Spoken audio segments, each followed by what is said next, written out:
Hello and welcome everyone. स्वागत है आपका मेरे official YouTube channel agriculture success point पर और आई होप कि आप सब लोग बढ़िया होंगे। तो आज अपनी बात करेंगे जो अपनों ने न्यूट्रिएंट पढ़े हैं उनके साइंटिस्ट की बात करेंगे, उनको डिस्कवर्ड किसने किया है। साथ में अपने पढ़ेंगे कि जो नाइट्रोजन, फास्फोरस और पोटेशियम जो होता है उसका सॉइल के अंदर क्या स्टेटस रहता है और नाइट्रोजन का लॉस किस टाइप से होता है, ठीक है ना। तो अपने ये थोड़ा वो टॉपिक रह गया था, बाकी अपने न्यूट्रिएंट टॉपिक पूरा कंप्लीट हो चुका है। इसके अंदर थोड़ा बहुत रहता है जो अपने आज के लेक्चर में कंप्लीट कर लेंगे, फिर आपका न्यूट्रिएंट टॉपिक मेरी तरफ से कंप्लीट हो जाएगा, ठीक है ना। तो एक साइड में लिख लेते हैं न्यूट्रिएंट, और यदि आप चैनल पे नए हैं तो चैनल को सब्सक्राइब कर लेना और वीडियो को लाइक करके शेयर जरूर कर देना। इधर लिख लेते हैं बाय डिस्कवर्ड।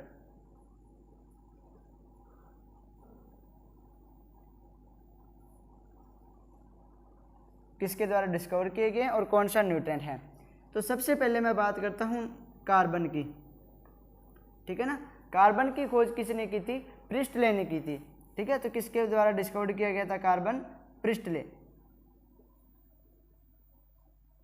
ठीक है। किसके द्वारा?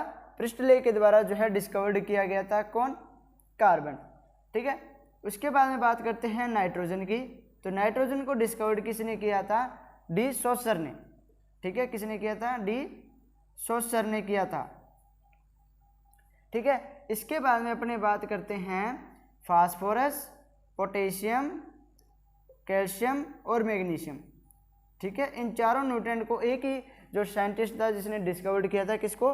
पोटेशियम, फास्फोरस, पोटेशियम, कैल्शियम और मैग्नीशियम, ये चार न्यूट्रिएंट हैं। इनको किसने डिस्कवर्ड किया था? इनको किया था स्प्रेंजल ने, ठीक है। किसने डिस्कवर्ड किया था? स्प्रेंजल ने डिस्कवर्ड किया था। उसके बाद में फोर्थ न्यूट्रिएंट की बात करता हूं मैं, फोर्थ नंबर पे। तो आ जाता है अपना, ये प्राइमरी हो गए, सेकेंडरी में एक सल्फर रह गया, उसकी बात कर लेते हैं, ठीक है। जो सल्फर है इसकी खोज किसने की थी? इसकी की थी सेचस और नोप ने, सेचस एंड नोप, ठीक है। कार्बन की खोज किसने की? प्रिस्टले ने की। नाइट्रोजन की खोज किसने की? डी सॉसर ने की। फास्फोरस, पोटेशियम, कैल्शियम, मैग्नीशियम की खोज किसने की? स्प्रेंजल ने की। और सल्फर की खोज किसने की? सेचस एंड नोप ने की। और साइंस डिस्कवर्ड मतलब डिस्कवरी के बारे में बहुत बार पूछा जाता है क्वेश्चन एग्जाम के अंदर कि नाइट्रोजन की डिस्कवरी किसने की, या फास्फोरस, पोटेशियम किसी का पूछ लेते हैं ना, तो ये याद कर लेना साइंटिस्ट आप। फिर उसके बाद में बात करते हैं माइक्रो न्यूट्रिएंट की। प्राइमरी और सेकेंडरी हो गए। माइक्रो न्यूट्रिएंट में पहले अपने लेते हैं ब्रोन को। ब्रोन को डिस्कवर्ड किसने किया था? वरिंगटन ने, ठीक है। किसने डिस्कवर्ड किया था? वरिंगटन ने डिस्कवर्ड किया था किसको? ब्रोन को, ठीक है। उसके बाद में छठे नंबर पे मैं बात करता हूँ फेरस की। फेरस की तो बात अपने ने पहले ही कर ली थी स्टार्टिंग की क्लास में, है ना। ये कौन सा है? फर्स्ट माइक्रो न्यूट्रिएंट डिस्कवर्ड किया गया था किसके द्वारा? ग्रीस के द्वारा, ठीक है। तो फेरस की डिस्कवरी किसने की थी? ग्रीस ने की थी। उसके बाद में अपने बात कर लेते हैं 7 नंबर पे मैग्नीज की, ठीक है। मैग्नीज की खोज किसने की थी? हार्ग्यू ने की थी। किसने की थी? हार्ग्यू ने, ठीक है। इसको अच्छे से नोट कर लीजिए। इसके बाद में जो बच्चे हैं उनकी बात कर लेते हैं। कार्बन की खोज किसने की? प्रिस्टले ने की, ठीक है ना। नाइट्रोजन की खोज किसने की? डी सॉसर ने की। उसके बाद में फास्फोरस, पोटेशियम, कैल्शियम और मैग्नीशियम, इन चार न्यूट्रिएंट की किसने की? स्प्रेंजल ने की। उसके बाद में अपने आ जाते हैं जो लास्ट एक सेकेंडरी न्यूट्रिएंट रह गया जो सल्फर है, उसकी खोज किसने की? सेचस एंड नोप ने की। उसके बाद में जो माइक्रो न्यूट्रिएंट है वो आ जाते हैं। पहले ब्रोन, ब्रोन की खोज किसने की? वरिंगटन ने की। उसके बाद में फेरस की खोज किसने की? तो फेरस की खोज किसने की थी? ग्रीस ने की थी। इसके बाद में एक और माइक्रो न्यूट्रिएंट अपनों ने अभी तक किया है, कौन सा? मैग्नीज। मैग्नीज की खोज किसने की थी? हार्ग्यू ने की थी। तो ये याद कर लेना, ये मोस्ट इंपॉर्टेंट है मैग्नीज वाला, ठीक है। एग्जाम के अंदर मैग्नीज का भी आया हुआ है और नाइट्रोजन का भी आया हुआ है, ठीक है ना। तो मैग्नीज जो है उसकी खोज किसने की थी? हार्ग्यू ने की थी है, ठीक है। आई होप कि आप लोगों ने नोट कर लिया होगा। अब अपने बात करते हैं जो बाकी बच गए न्यूट्रिएंट उनकी।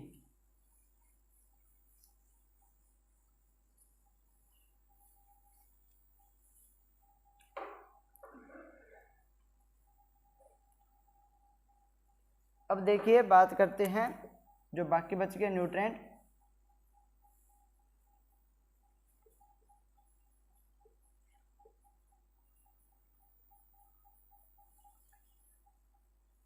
ठीक है। अपने इसके बाद में 8 नंबर पे बात करते हैं, कौन सा आ जाता है मैग्नीज के बाद, कॉपर और जिंक। कॉपर और जिंक की खोज किसने की थी? सोमर ने की थी। किसने की थी? सोमर ने। ठीक है, कॉपर और जिंक की खोज किसने की थी? सोमर ने की थी। ठीक है, उसके बाद में अपने बात कर लेते हैं, उसके बाद जिंक के बाद कौन सा माइक्रोन्यूट्रिएंट आता है? मोलिब्डेनम। मोलिब्डेनम की खोज किसने की थी? इसकी खोज की थी आर्नोन एंड स्टाउट ने। ठीक है, किसने की थी? आर्नोन एंड स्टाउट ने किसको खोजा था? मोलिब्डेनम को खोजा था। इसके बाद में मोलिब्डेनम की बात कर लेते हैं क्लोरीन की। क्लोरीन की डिस्कवरी किसने की थी? ब्रोयर ने की थी। ठीक है, क्लोरीन की डिस्कवरी किसने की थी? ब्रोयर ने की थी। इसके बाद में अपने 11वें नंबर पे लास्ट जो माइक्रोन्यूट्रिएंट रह गया अपना निकल। निकल की खोज किसने की थी? ये भी अपनों ने स्टार्टिंग में पढ़ा था। किसने की थी? ब्राउन ने की थी। ठीक है, ये अपने 17 न्यूट्रिएंट हो गए जिनके बारे में अपनों ने पहले पूरी बात कर चुके हैं, उनके फंक्शंस, डेफिशिएंसी, सिम्टम्स। ठीक है ना, उन सभी के जो लिंक है वो डिस्क्रिप्शन में आपको मिल जाएंगे। ठीक है, तो ये देखिए, ये अपने जो न्यूट्रिएंट थे 17, उनके अपनों ने साइंटिस्ट की बात कर ली कि कौन से न्यूट्रिएंट को किसके द्वारा डिस्कवर्ड किया गया है, और एग्जाम के अंदर यहाँ से बहुत बढ़िया क्वेश्चन बनते हैं। क्योंकि स्टूडेंट्स को क्या साइंटिस्ट के नाम बहुत मुश्किल से याद होते हैं ना, तो ठीक है, इनको अच्छे तरीके से याद कर लेना। और एक चीज़ देखिए, याद करने का बेस्ट तरीका क्या है? ऐसे जो साइंटिस्ट होते हैं या डाटा होते हैं, इसको एक बार आप पढ़ो, इसके बाद में आप क्या करो, इसको 2 बार लिखो। 2 बार लिखने के बाद चाहे देख के लिख लो 2 बार, ठीक है। उसके बाद आप क्या करो कि इसको 2 बार आपने रिवीजन करना है दोबारा। ठीक है, एक बार 2 बार लिख के छोड़ दो, फिर शाम को क्या करना है आपको, इसका दोबारा रिवीजन करना है। इस टाइप से आपके साइंटिस्ट जो है नाम वो याद रहने लग जाएंगे, चाहे किसी भी सब्जेक्ट के हो। ठीक है ना, आपको क्या है 2 बार लिख के देखने हैं उनको, उसके बाद में क्या माइंड में अपने आप छप जाता है। फिर दोबारा जब रिवीजन करते हो तो आपको ये आसानी से याद रह जाते हैं। तो ये आप फॉर्मूला लगाकर पढ़ोगे तो आपकी पढ़ाई में अच्छे लगेंगे। इसके बाद में एक गाइडेंस सेशन लेके आऊँगा जिसके अंदर अपने पढ़ेंगे कि किस टाइप से तैयारी करनी चाहिए अपने को ना, वो उसके अंदर बारे में अपने पूरी जानकारी देखेंगे। जो बोर्ड की क्लासेज होती है उनको किस हिसाब से तैयारी करनी चाहिए, थ्योरी एग्जाम की प्रिपरेशन कर रहे हैं तो अपने को किस टाइम से अपना जो टाइम टेबल बनाना चाहिए, और जो सिलेबस है उसको कम से कम, ठीक है ना, कम से कम कैसे बनाएं, और उसको ताकि अपने एग्जाम के अंदर उसके बारे में ज़्यादा लिख सकें। ठीक है ना, तो ये सब अपने उस गाइडेंस सेशन के अंदर बात करेंगे। तो ये थे न्यूट्रिएंट जिनकी डिस्कवरी की बात अपने कर ली। अब बात कर लेते हैं जो नाइट्रोजन, फास्फोरस और पोटेशियम है उनके स्टेटस की बात कर लेते हैं। और गाइडेंस सेशन है जो वो संडे को रहने वाला है, संडे को। ठीक है, अब देखिए अपने बात कर लेते हैं नाइट्रोजन, फास्फोरस और पोटेशियम और ऑर्गेनिक मैटर। ठीक है, इनकी बात कर लेते हैं कि इनका सॉइल के अंदर क्या स्टेटस है। यहाँ पे लिख लेता हूँ मैं लो, एक बार थोड़ा सा नीचे लिख लेते हैं क्योंकि ऊपर शायद लाइट पड़ रही होगी ना, आपको दिखाई नहीं देगा।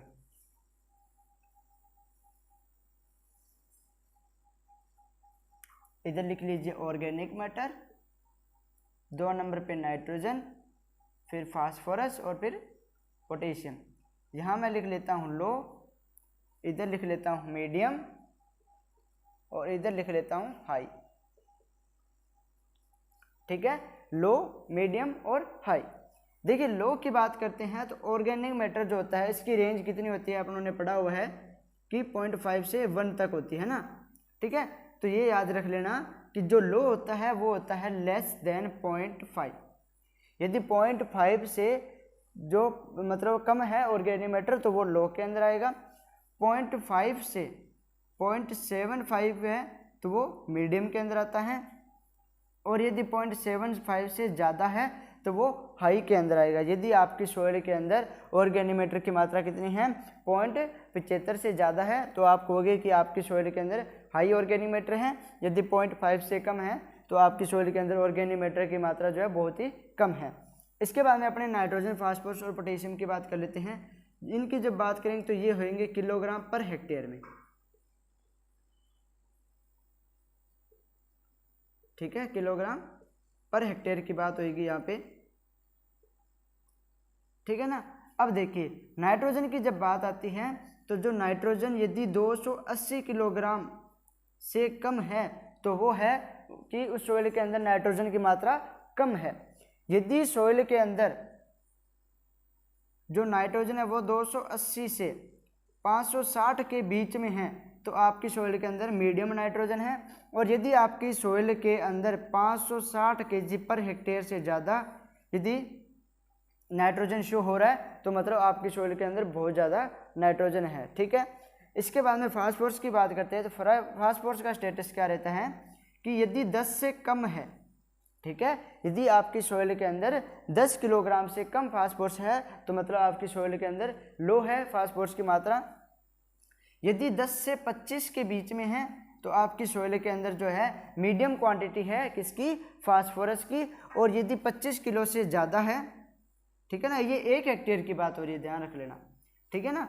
यदि आपकी सॉइल के अंदर 1 हेक्टेयर में 25 किलो से ज़्यादा यदि फास्फोरस है तो आपकी सॉइल के अंदर फास्फोरस की जो क्वांटिटी है वो ज़्यादा है। ऐसे पोटेशियम की बात करते हैं। पोटेशियम का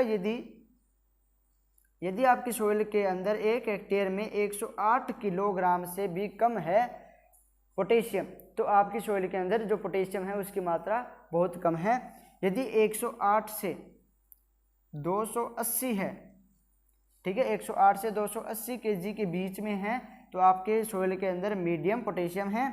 और यदि 280 से ज़्यादा पोटेशियम शो हो रहा है तो पोटेशियम की मात्रा हाई होगी। ये था ऑर्गेनिक मैटर, नाइट्रोजन और फास्फोरस का स्टेटस किसके अंदर, सॉइल के अंदर। ठीक है ना, एक बार आप नोट कर लीजिए, इतने में मैं वीडियो को देख लेता हूँ। ठीक है ना, सही चल रही है, ये आपने नोट कर लीजिए, ठीक है ना। तो एग्जाम के अंदर क्वेश्चन पूछा जाता है कि आपको मतलब ऑप्शन दे देंगे कि इनमें से कौन सा मीडियम है कौन सा हाई है, तो आपको बताना होता है। जैसे नाइट्रोजन का पूछ लिया तो इसका मीडियम कितना होता है ना यार, ठीक है, या ऐसे पूछ सकते हैं साधारणतः कितना होना चाहिए नाइट्रोजन जो है, तो मीडियम लेवल ये हो जाएगा, हाई लेवल ये हो जाएगा, लो लेवल ये हो जाएगा। ठीक है ना, तो याद रखना, एक अपने जैसे सॉइल हेल्थ कार्ड बनवाते हैं ना तो उसके अंदर नाइट्रोजन, फास्फोरस, पोटेशियम की मात्रा लिखी होती है। तो आप लोग क्या करते हैं, सॉइल हेल्थ कार्ड बनवा लिया उन्होंने जो बता दिया वैसे, तो आपको इस चीज़ की नॉलेज होनी चाहिए। उसके अंदर आप देखिए यदि आपके जो नाइट्रोजन, फास्फोरस, पोटेशियम के जो मतलब अमाउंट दी हुई है वो देख लीजिए इसके अंदर कहाँ से हो रही है। यदि आपकी नाइट्रोजन की मात्रा उसके अंदर 280 से कम लिखी हुई है तो आप समझ लेंगे कि हमारे सॉइल के अंदर नाइट्रोजन कम है। यदि उसके अंदर फास्फोरस जो है मान लो आपके 20 लिखा हुआ है तो आप समझेंगे कि सर हमारे जो सॉइल है उसके अंदर मीडियम है, फास्फोरस ना तो ज़्यादा है ना कम है। यदि आपकी सॉइल के अंदर 140 किलोग्राम क्या लिखा आ जाए, पोटेशियम, तो आपकी सॉइल के अंदर मीडियम पोटेशियम है। और यदि 280 से ज़्यादा मान लो 300 लिखा हुआ आ जाए तो क्या है, उसके अंदर पोटेशियम ज़्यादा होएगा। ठीक है ना, जो गंगानगर की सॉइल है उनके अंदर पोटेशियम ज़्यादा है। ठीक है ना, यहाँ की सॉइल का जब सॉइल हेल्थ कार्ड करवाते हैं, सॉइल हेल्थ कार्ड बनवाते हैं ना सॉइल सैंपल लेके, तो उसके अंदर देखते हैं तो लगभग उनका 300 से ऊपर आता है ना। तो याद रख लेना जो गंगानगर की सॉइल्स है उनके अंदर पोटेशियम की मात्रा ज़्यादा होती है। ये था स्टेटस इनका। अब इसके बाद में बात कर लेते हैं अपने जो लॉस ऑफ नाइट्रोजन। ठीक है ना, नाइट्रोजन का लॉस किस किस रूप में होता है उसकी बात कर लेते हैं अपने।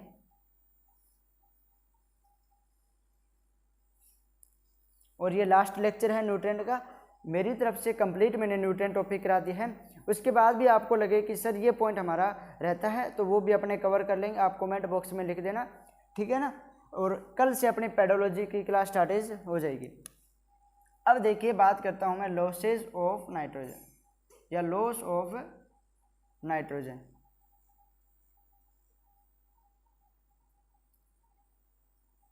ठीक है, लॉस ऑफ नाइट्रोजन, जब लॉस ऑफ नाइट्रोजन की बात आती है तो नाइट्रोजन का जो लॉस होता है वो 3 प्रकार से होता है। कितने प्रकार से होता है, 3 प्रकार से होता है। कौन कौन सा, एक तो डीनाइट्रिफिकेशन, ये तो आप लोगों ने नाम सुना होगा डीनाइट्रिफिकेशन का, है ना। दूसरा आ जाता है वोलेटिलाइजेशन, ठीक है, वोलेटिलाइजेशन। और थर्ड आ जाता है लीचिंग। ठीक है, कौन कौन से, डीनाइट्रिफिकेशन, वोलेटिलाइजेशन और लीचिंग। इन 3 मेथड के द्वारा जो है नाइट्रोजन का लॉस होता है। कितने मेथड है, 3 मेथड है। पहले की बात कर लेते हैं डीनाइट्रिफिकेशन की।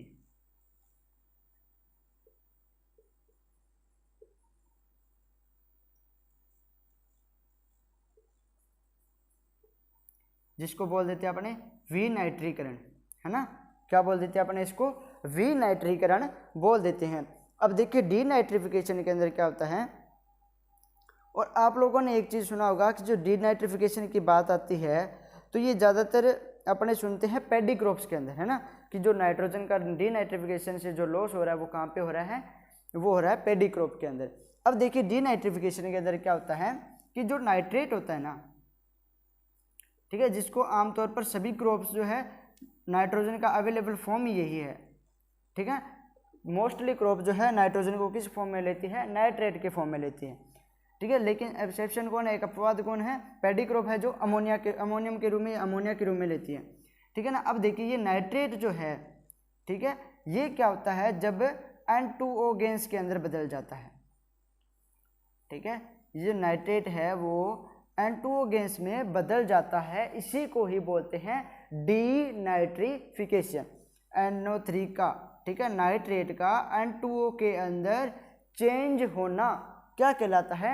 डीनाइट्रिफिकेशन कहलाता है। और यदि आप थ्योरी एग्जाम दे रहे हो तो इसके अंदर इसकी डायरेक्ट डेफिनेशन पूछी जाती है। नाइट्रेट का अमोनिया जो N2O गैस होती है, ठीक है, नाइट्रोजन ऑक्साइड जो गैस होती है उसके अंदर कन्वर्ट होना या बदलना क्या कहलाता है? तो डीनाइट्रिफिकेशन। ये आपके उसके अंदर भी आ सकता है, कंपटीशन एग्जाम में ये आपको डेफिनेशन दे देंगे और आपको डीनाइट्रिफिकेशन, वोलेटाइजेशन, है ना, नाइट्रिफिकेशन, ये ऑप्शन दे देंगे, ठीक है, अमेनिफिकेशन। तो आपको उसके अंदर बताना होता है कि ये डीनाइट्रिफिकेशन होता है, या आपसे डीनाइट्रिफिकेशन की थ्योरी के अंदर डेफिनेशन पूछ सकते हैं। अब देखिए होता क्या है कि जो नाइट्रेट था ये बदल गया N2O गैस के अंदर। इसके लिए जो बैक्टीरिया रिस्पॉन्सिबल होते हैं,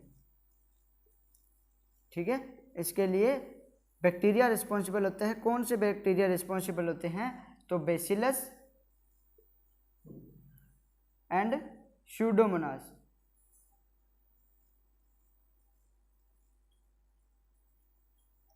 ठीक है, बेसिलस और स्यूडोमोनास जो बैक्टीरिया है वो इसके लिए रिस्पॉन्सिबल होते हैं। नाइट्रेट का N2O गैस में कन्वर्ट होना क्या कहलाता है? डीनाइट्रिफिकेशन कहलाता है। और इसके लिए कौन रिस्पॉन्सिबल होता है? बैक्टीरिया। कौन से? बेसिलस और स्यूडोमोनास जो है वो इसके लिए रिस्पॉन्सिबल होते हैं। किसके लिए? डीनाइट्रिफिकेशन के लिए। अब देखिए मान लो ये अपनी सोयल सरफेस है, ठीक है, ये इसके अंदर पैडी का जो प्लांट है वो लगा हुआ है, ठीक है। अब देखिए यहाँ क्या हुआ, इसकी रूट्स होगी। अब सोयल है, इसके अंदर वाटर तो होता ही है, ठीक है ना, सोयल के अंदर वाटर तो होता ही है। अब मान लो यहाँ पे क्या है? नाइट्रेट है, ठीक है। अब एक चीज़ ध्यान रखना कि जो पैडी क्रॉप होती है, ठीक है, जो मतलब पानी के अंदर रहती है, वो ज़्यादातर नाइट्रोजन को किस फॉर्म में लेती है? अमोनिया के रूप में लेती है ना, ठीक है। इसीलिए अवेलेबल फॉर्म इसकी क्या लिख देते हैं? अमोनियम के रूप में लेती है, NH4 लिख देते हैं। अब देखिए कि सोयल थी, इसके अंदर पानी भर गया, तो पानी भरने से क्या हो जाता है? इसके अंदर जो है ऑक्सीजन की कमी हो जाती है, ठीक है ना। ऑक्सीजन की कमी हो जाती है, उसके कारण से जो NO3 होता है वो किसके अंदर बदल जाता है? N2O गैस के अंदर बदल जाता है। तो ये देखिए कि जो डीनाइट्रिफिकेशन होती है वो क्या होगी? एक बायोलॉजिकल प्रोसेस होगी, क्योंकि इसके अंदर क्या है? बेसिलस और स्यूडोमोनास बैक्टीरिया रिस्पॉन्सिबल होते हैं। तो डीनाइट्रिफिकेशन से ये भी पूछा जाता है ये क्या है? एक बायोलॉजिकल प्रोसेस है, ठीक है। अब इसके अंदर क्या होगा? जब पानी भर जाएगा, अपने भी देखते हैं पानी के अंदर जब जाते हैं अपने को, तो अपने को वो ट्यूब से लगानी पड़ती है ना, ठीक है। तो मतलब वहाँ पे क्या होती है? ऑक्सीजन की कमी होती है। ऑक्सीजन की कमी होगी तो वहाँ पे क्या होएगा? N2O गैस में कन्वर्ट हो जाएगा, ठीक है ना। इसी को बोल देते हैं डीनाइट्रिफिकेशन। और इसीलिए अपने बोलते हैं कि जो नाइट्रेट फर्टिलाइजर होते हैं उनको कहाँ देना चाहिए? ऑक्सीडाइज्ड जोन में, ठीक है। जो नाइट्रेट फर्टिलाइजर होते हैं इनको कहाँ पे देते हैं? ऑक्सीडाइज्ड जोन में देते हैं, ठीक है। तो यहाँ पे एक चीज़ याद रख लेना कि डीनाइट्रिफिकेशन क्या एक एनारोबिक कंडीशन है, ठीक है, एनारोबिक प्रोसेस है। क्योंकि यहाँ पे क्या है? पानी भर गया, उससे क्या? ऑक्सीजन की कमी होगी, और ऑक्सीजन की कमी होने से क्या? ये एक जहाँ पे ऑक्सीजन नहीं है तो वहाँ पे क्या होगी? एक एनारोबिक कंडीशन होगी। तो याद रख लेना एग्जाम के अंदर क्या पूछा जाता है कि एक तो पूछा जाता है कि डीनाइट्रिफिकेशन के द्वारा नाइट्रोजन का लॉस किस फॉर्म में होता है? तो एक अपने क्या बोल देंगे? N2O गैस के रूप में होता है। दूसरा क्वेश्चन क्या पूछा जाता है कि जो डीनाइट्रिफिकेशन है ये एक बायोलॉजिकल है या केमिकल है या फिजिकल प्रोसेस है, तो ये क्या एक बायोलॉजिकल प्रोसेस है। कौन से बैक्टीरिया रिस्पॉन्सिबल होते हैं, तो बैसिलस और स्यूडोमोनास रिस्पॉन्सिबल होते हैं। और एक यहाँ से क्वेश्चन क्या बन जाता है कि डीनाइट्रिफिकेशन है वो एक कौन सी प्रोसेस है, एनारोबिक प्रोसेस है। और जो नाइट्रेट फर्टिलाइजर होते हैं उनको कहाँ पर देना चाहिए, उनको देना चाहिए ऑक्सीडाइज जोन के अंदर। ये यहाँ से क्वेश्चन बन रहे थे, मैंने अपनी तरफ से बढ़िया कराने की कोशिश की है डीनाइट्रिफिकेशन को, ठीक है ना। आई होप कि आपको अच्छे से समझ आ गया होगा। अब सेकेंड नंबर पे बात करते हैं इसका लॉस किस फॉर्म में होता है, तो वो होता है वोलेटिलाइजेशन।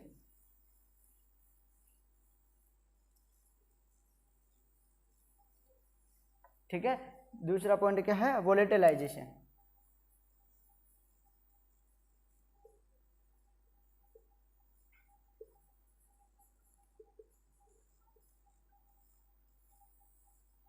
ठीक है, वोलेटाइजेशन में क्या होता है, इसके अंदर क्या होता है, सोइल के अंदर हाई पीएच, ठीक है, और हाई टेम्परेचर होता है ना जब, ठीक है, ये मान लो कोई सोइल है, ठीक है, तो सोइल के अंदर जब हाई टेम्परेचर होता है, ठीक है ना, क्या होता है, high temperature and high pH होता है, ठीक है, तो उस टाइम जो है वो नाइट्रोजन का लॉस किस फॉर्म में होता है, वोलेटाइलाइजेशन के रूप में होता है। तो ये पूछा जा सकता है कि वोलेटाइजेशन का लॉस है वो कहाँ पर होता है, हाई टेम्परेचर, हाई पीएच, ठीक है ना, या आपको दे देंगे ए और बी ऑप्शन, ठीक है, और फोर्थ दे देंगे आपको जैसे मान लो लो टेम्परेचर। तो आपको किस पे क्लिक करना होता है, आपको करना होता है सी ऑप्शन पे कि हाई टेम्परेचर और हाई पीएच पे जो है इसका लॉस होता है, किसका होता है, जो नाइट्रोजन होती है उसका लॉस होता है, ठीक है। अब वोलेटिलाइजेशन प्रोसेस है ये, इसके अंदर हाई टेम्परेचर और हाई सॉइल की बात कर रहे हैं, तो इसका मतलब हो गया कि इसके अंदर जो है जो वो केमिकल प्रोसेस हो रही है, क्या हो रही है, इसके अंदर केमिकल प्रोसेस हो रही है ना। तो केमिकल प्रोसेस के बाद जब बात आती है हाई टेम्परेचर और हाई पीएच है, तो इसके अंदर वोलेटाइजेशन में क्या होता है कि जो लॉस होता है नाइट्रोजन का वो किस फॉर्म में होता है, वो होता है NH3। NH3 को क्या बोल देते हैं अपने, अमोनिया, ठीक है, और NH4 को क्या बोला जाता है, अमोनियम, ठीक है, NH4 को तो बोला जाता है अमोनियम और NH3 को अमोनिया बोला जाता है। तो यहाँ से दो क्वेश्चन बनते हैं, तीन। एक तो जो वोलेटिलाइजेशन है उसके अंदर नाइट्रोजन का लॉस जो है वो किस फॉर्म में होता है, तो एक तो होता है अमोनिया की। सेकंड क्वेश्चन क्या बनता है, इसके लिए रिस्पॉन्सिबल कौन है, तो हाई टेम्परेचर और हाई पीएच है, उसके कारण ये वोलेटिलाइजेशन लॉस होता है। तीसरा ये पूछ सकते हैं कि ये देखिए कि यहाँ टेम्परेचर और पीएच की बात हो रही है, तो ये एक केमिकल प्रोसेस की बात होगी, है ना, तो ये क्या एक केमिकल मेथड है, या ऐसे बोल सकते हैं ये एक केमिकल प्रोसेस है, ठीक है ना। तो अपनों ने एक डीनाइट्रिफिकेशन पढ़ा है, वो क्या होगी, बायोलॉजिकल प्रोसेस, वोलेटिलाइजेशन का एक केमिकल प्रोसेस, और ठीक है, और जो वोलेटिलाइजेशन होता है इसके अंदर नाइट्रोजन का जो लॉस होता है वो किस फॉर्म में होता है, अमोनिया के फॉर्म में होता है, और हाई टेम्परेचर और हाई पीएच जो है इसके लिए रिस्पॉन्सिबल होते हैं वोलेटाइजेशन लॉस के लिए। अब थर्ड पॉइंट जो अपना लास्ट रह गया वो है लीचिंग।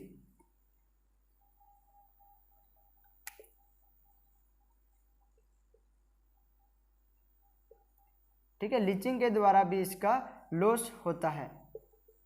अब लीचिंग के द्वारा किसी, ये अपनों ने अभी शायद नहीं किया ना, अपनी पेडोलॉजी हुई नहीं, पेडोलॉजी के अंदर आता है लीचिंग वैसे कंप्लीट, पर बाकी अपनों ने सोइल प्रोफाइल पढ़ ली, उसके अंदर अपनों ने बात की थी ना लीचिंग की, जो ऊपर वाले साल्ट या न्यूट्रेंट वगैरह होते हैं जो भी, ठीक है, वो नीचे आ जाती है, तो इसको क्या बोलते हैं अपने, लीचिंग। यही है कि यहाँ पे जो नाइट्रोजन वगैरह थी, ठीक है, तो वो क्या थी, पानी के साथ जब घुलकर नीचे रूट जोन से नीचे चली जाती है ना, किससे नीचे, रूट जोन से नीचे चली जाती है, तो जो है रूट जोन से नीचे चली जाती है, इसी को बोलते हैं लीचिंग बोलते हैं, ठीक है। अब इसके अंदर इंपॉर्टेंट चीज़ क्या है वो याद रख लेना कि लीचिंग एक फिजिकल प्रोसेस है।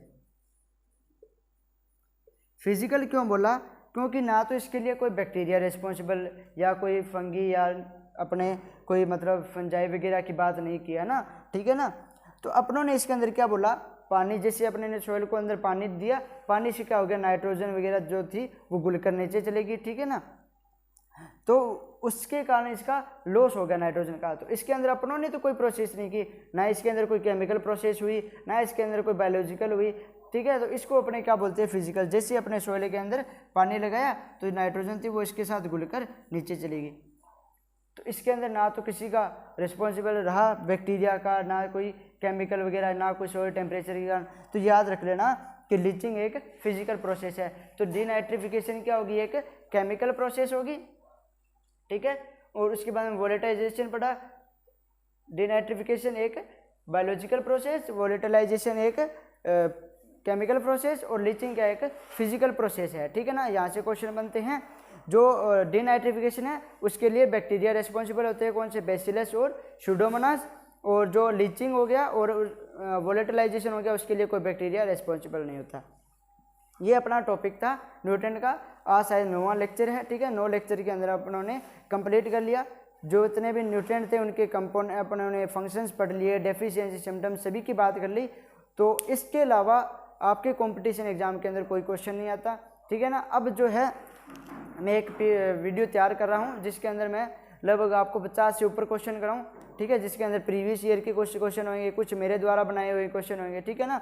तो अपने उससे देख लेंगे कि जो क्वेश्चन है वो किस टाइप से बन सकते हैं न्यूट्रेंट से, ठीक है। तो आई होप कि आपको लेक्चर अच्छे लग रहे होंगे, ठीक है। और वीडियो को ज़्यादा से ज़्यादा शेयर करें, ठीक है। और कोई भी आपकी क्वेरी हो तो कमेंट कीजिए या मेरे इंस्टाग्राम आईडी पे मैसेज कर सकते हैं, मुकेश कुचेरिया 760 पर, ठीक है। और यदि आपको कोई भी टॉपिक से, सोइल साइंस से रिलेटेड कोई भी टॉपिक में डाउट हो तो आप मेरे को कमेंट कर सकते हैं। Thank you.